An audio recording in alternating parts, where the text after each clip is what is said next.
I'd like to invite, first of all, Professor Naouel, please, it's your turn. Okay. Maybe, yeah, let me just, I can do it.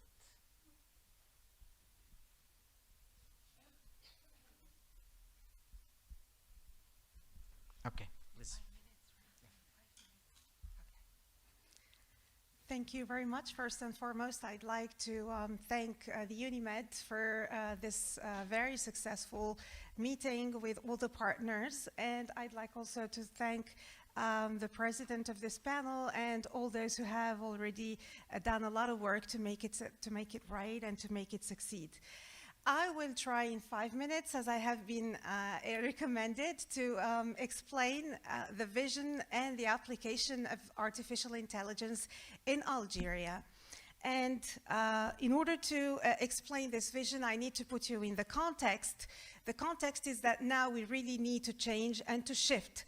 This shift is something which has been imposed. It is an obligation, but now we have to fit our higher education institutions to that. In order to do it, the Algerian government in general, under the umbrella of the Ministry of Higher Education and Scientific Research, has established a ministerial strategy. So this is something that we need to focus upon, because it's not only an institutional strategy, but a ministerial strategy that speaks about the integration of AI. This integration goes from the period 2020 to 2030, and it endorses a transformation in the global higher education sector through many steps. The main one of them is the creation of a commission in charge of the transition to University 4.0. We can call it also the University of the Future, because we can speak of 5.0 and so on and so forth. Through the creation of a transition master plan that works on different ladders, which focus on innovation, capacity building, and digital sovereignty. The scope of this initiative is, first of all, national. It works on different types of activities. First of all, we work on the persons who are going to use artificial intelligence through building their capacity, first of all, by mastering the topic, then implementing it, and working on AI-enhanced teaching and learning. This means that we are going to work with students, with teachers, in order to reinforce the strategy. The target groups, of course, are academics, students, but not only that, we also have institutional leaders, doctoral researchers, and here we are speaking about governance on AI. And in order to establish this strategy, we have channels that go for the communication and for the dissemination and sensibilization through conferences, through seminars, but also through guides and digital platforms. To do this, the Ministry of Higher Education and Scientific Research has gathered a number of 150 experts in AI in order to work on what they have called by the end, le livre blanc, the white paper, the white book. And this white book includes different aspects of the usage of AI, including also the ethics of how to use it. And the outcomes of the impact were a scalable AI education across all the disciplines, because there was a classification of disciplines, including disciplines of social and human sciences. There was also a stronger university enterprise linkage, because we no more speak only about the public sector, but we need to have with us also the private sector to help us support this initiative. We, as an outcome, we'll have through the teaching and the teaching of both the students and the academics and IA-ready graduate and researchers, because we speak of also of a plan for doctoral studies and increased international visibility and digital competitiveness. To end with the strategic goals of this AI strategy, where from a big and a macro level, which was governmental, to the Ministry of Higher Education and Scientific Research, to all the institutions. And here we have also called the experts from international experts, including the Algerian experts who are diaspora living abroad. So we are now working on institutional readiness for AI integration through the development of different characteristics through the commitment mission for the transition to University 4.0. We have a master plan that teaches governance for 4.0, education, research, international cooperation and infrastructure. We work also on research and innovation, and this is something that we have talked about this morning, and which is one of the very important topics about this transition using AI.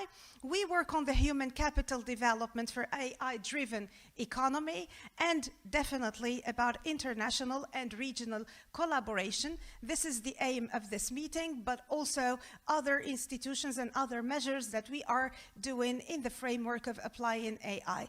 Of course, we include in the white paper the ethics of how to use it. We need to change and to shape with AI the way we teach. We no more evaluate our students in the same way because we have ChatGPT to write everything ready. We need to think, of course, of a charter about ethics and deontology for AI, and this is all in order to help and support the human being in general go with this transformation. This morning we have spoken about the Pact of the Mediterranean. If we would like to make this pact successful, I have another pledge. Please consider also social and human sciences, because social and human sciences are really the most important in all these transformations, and in this way AI will help in creating the Pax, which is the peace. Thank you very much.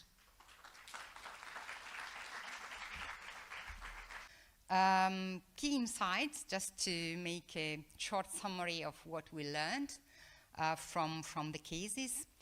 AI is a catalyst for institutional transformation, with countries like Algeria, Egypt, and Italy embedding AI into national education strategies.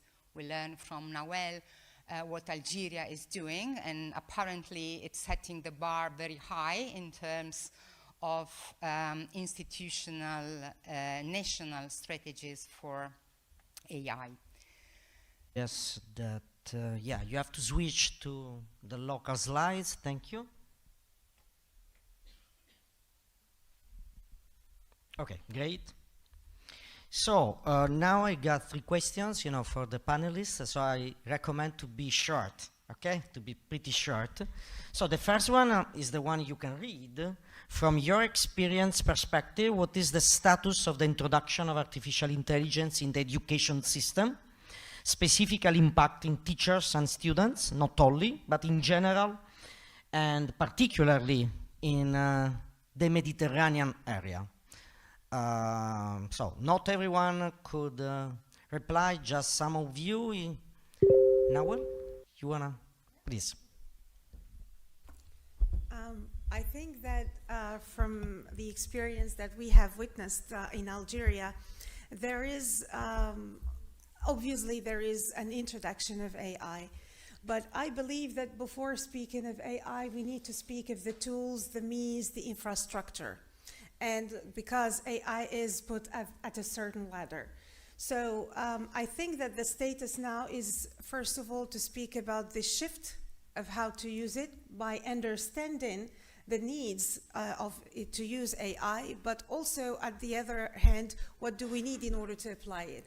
So the status here is, first of all, to look at the infrastructure, if it is available, to look at the knowledge and the mastery, if we really master the things that we have in hand, because sometimes when you don't know what you have, the thing that you have becomes dangerous. So we need to have an awareness about what we have. We need to have an awareness of how to use it and where to put it. We need to put it in wise hands and with wise people and in its appropriate place. The appropriate place is, to me, to make the humans develop, to feel this prosperity, to make equality, and to make peace. So to me, artificial intelligence is used for the human person. We can think of research and innovation in this aspect, but not as a main topic to develop only without looking at the surroundings and at the contexts. So we can do this, but put it in our minds, put it in our heads that all this is done for the people, for the societies, for the world. So now the status and the experience makes me think of defining what are the aims, the objectives, the emergency, and where to put this technology, because this is the most important thing to understand if we want to make this appropriately developed in our institutions, higher education institutions, but also users at a wider level. And the cooperation at the level of the Mediterranean is exactly what we are doing here. We have shared very interesting ideas since this morning about what is going on with the different actors, UNIMED, the European Commission, the Union for the Mediterranean, ETF, and so on and so forth. I think that we can sit all together in the same table and think of how to develop all these ideas so that we can make use and benefit of them equally on a win-win basis. Thank you. Okay, thank you for your answer. Alessio, someone else would like to add something on this question? Naouel, please. Yeah, I think that this question is the most urgent one because we are speaking about ethics, we are speaking about values, and here I think that we have to speak of different ladders. First of all, we need to introduce a responsible AI. This is the first thing. The second thing is we need to create epistemic justice in the use of AI. And the third thing, and the most important if we speak about AI and democracy, here I need to focus on the judgments that we can have on the human judgment itself, because sometimes we trust what is given us by AI more than the trust we give to a human being. So we need to speak about the evaluation of governance using AI, but we need to speak of data sovereignty. So today we are speaking of a bunch of information, some information which is specific to countries. Now, if we have open AI, open sources, when do we speak of data sovereignty of these people? And if we speak of all these, we speak also of power. So how could be the division of power when we are speaking about the use of AI in all these disciplines? So I think this is really an impact and a very important question that we need to dig deep in order to find solutions to the future of the use of AI in higher education and in all the realms of life. Okay, thank you. Now, again, from your experience perspective, in which way AI is impacting the school, university as an ecosystem in terms of policymakers, government laws, and so on and so forth? Naouel, please. Yeah. I think it's that this development of AI is really affecting the development and impacting the development at all levels. Why? First of all, if we think from a positive side that AI is bringing something really beneficial, we need to think of the students that we are preparing today and their degrees. How would they be valid in 2030? Because if we think of the professions that we have today, in 5 or 6 or 7 years, they will no more be the same. So by introducing AI, just as an example in translation, now we have many apps to translate things from one language to another. So if we have students that have a specialty in translation, I think that we need to think it over in how to make them graduate and what they will do with their degrees.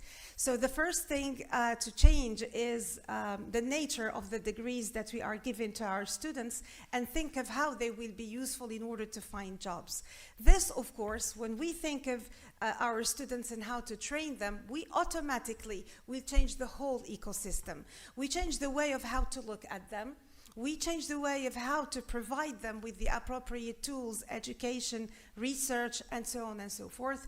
And this, of course, entails a change in the mentality, a change in the university governance in general, because we need to have new rules that are appropriate in our today's governance and rules. We don't find things that exist, and we find ourselves in a gap of how to manage them financially, or else. So I think that now we need to review the governance, we need to review the laws, and we need to not only make these laws from politicians only, but now I think that the educators, the politicians, the students, the stakeholders, all should be incorporated and included in any decision that we can make in favor of the future of the new generations. Okay, thank you for... Yes.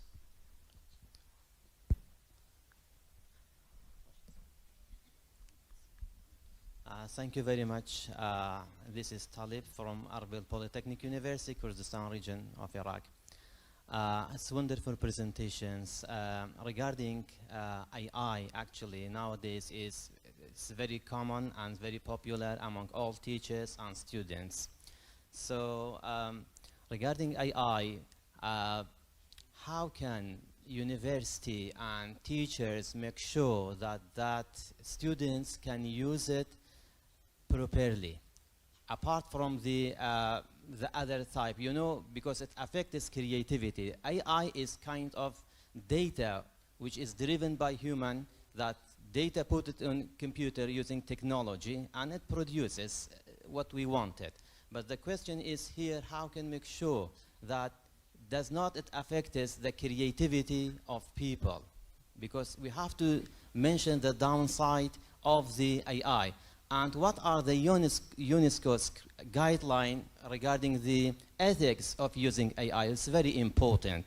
And another question I'd like to ask regarding the Department of Technology. We are going to use AI as a module academically to be studied. But actually, what's important, how we can design a syllabus for an AI, including in technology as well. Thank you very much. Thank you for your consideration. Also question, if someone would like to reply to... Yeah, please. Thank you very much for the very relevant questions. Actually, I would say for the first question, yes, indeed, we need to start from our experience in everything, including AI. Because yes, we can have other experience in order to get inspired, because there can be other people would have other experiences that can be best practices or good practices, but always we should never copy, but we should adapt in order to create something new from us. If, for your question, if you have an experience or an example, yes, we do. We do have an example of that is called Linux. And maybe I can give you the link afterwards to that. It is an experience which has been developed by a group of experts at the level of the Ministry of Higher Education in Algeria. And it is an open, the Linux is a free programmation of the whole system, including the different pillars and domains of higher education, from research to education to governance. And it has been launched officially last week at the level of the ministry. I must tell you that it has been a work of 25 years, not just the work that has been done 2 or 3 years ago, because the experts started to think about that, but then with the developments of artificial intelligence, they have switched the research in order to apply a typically national system by creating this Linux free programmation, adapted to the Algerian context, adapted to the needs, to the aspirations and the objectives. We can share about this experience because I believe it could be useful as well. And for the second question, actually, about how I can make sure that the students will use it properly, I can never make sure they will use it properly. And I think no one does, because this is something very difficult to measure, but I think that we can work on how to prepare the students, to prepare them, to prepare their awareness, to prepare them through through conferences, implicating everyone.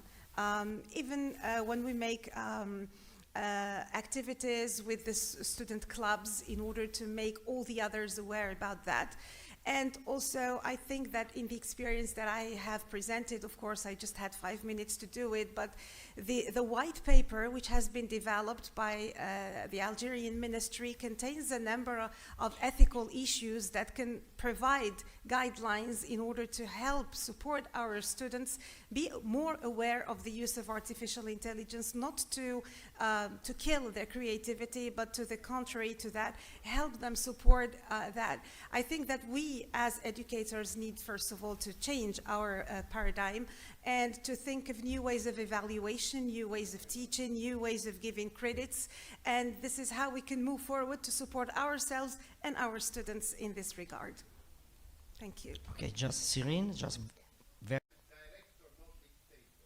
Okay, okay, okay. Yeah, maybe the last one, and then of course offline you can approach the panelists, you can approach me, so we are pretty available, to interact with you. Okay, please, the last one.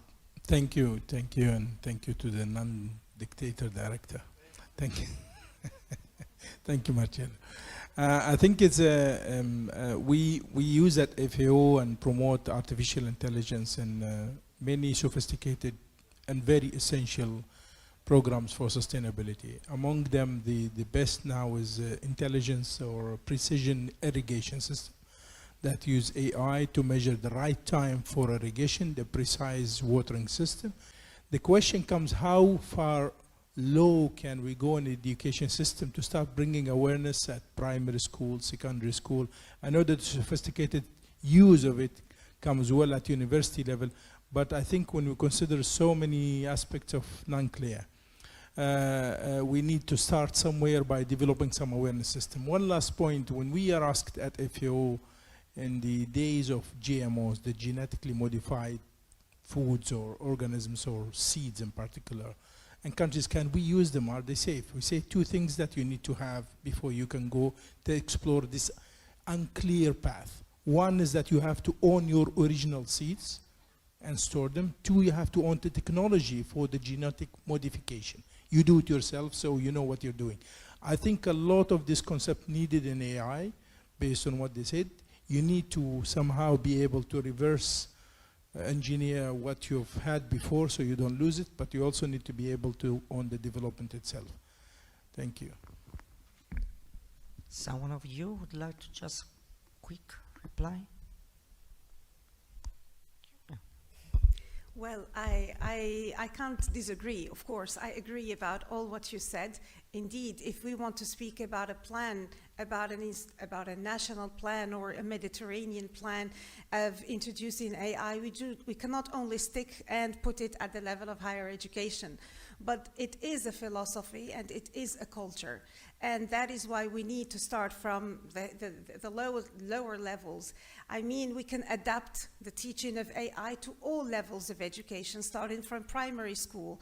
And we can develop contents that can be fit to every scale.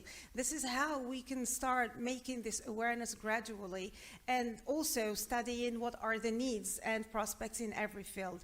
And yes, there should be always, as has been introduced previously, thinking of creating something which is your own, benefiting from the other experiences, but you can't benefit yourself if you don't have a mastery of what is developed. So examples like that can just support the idea that there are benefits for everything, including AI. Let's take the benefit, take the advantage in order to make it develop according to the needs of everyone, and also according to the aspirations that not work the person or the country, but work the whole ecosystem, because by the end, the development of each and everyone is the development of the whole ecosystem.